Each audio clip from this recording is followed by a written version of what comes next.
السلام علیکم۔ آج ہم بات کریں گے ایک غریب آدمی جو حضرت محمد صلی اللہ علیہ وسلم سے گفتگو کر رہا ہے اپنی بیٹی کو رخصت کرنے کے بارے میں۔ خوشبو والوں کا گھر۔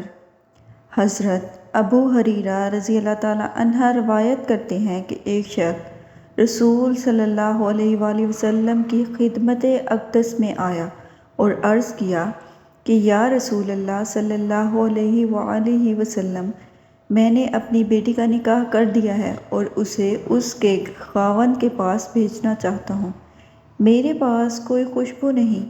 آپ صلی اللہ علیہ وسلم کچھ عنایت فرمائیں۔ آپ صلی اللہ علیہ وسلم نے ارشاد کیا کہ میرے پاس موجود نہیں، کل صبح ایک چوڑے منہ والی شیشی اور کسی درخت کی لکڑی میرے پاس لے آنا۔ دوسرے روز وہ شخص شیشی اور لکڑی لے کر حاضر خدمت ہوا۔ آپ صلی اللہ علیہ وآلہ وسلم نے اپنے دونوں بازوؤں سے اس میں اپنا پسینہ ڈالنا شروع کیا یہاں تک کہ وہ بھر گئی۔ پھر فرمایا کہ اسے لے جا، اپنی بیٹی سے کہہ دینا کہ اس لکڑی کو شیشی میں تر کر کے مل لیا کرے۔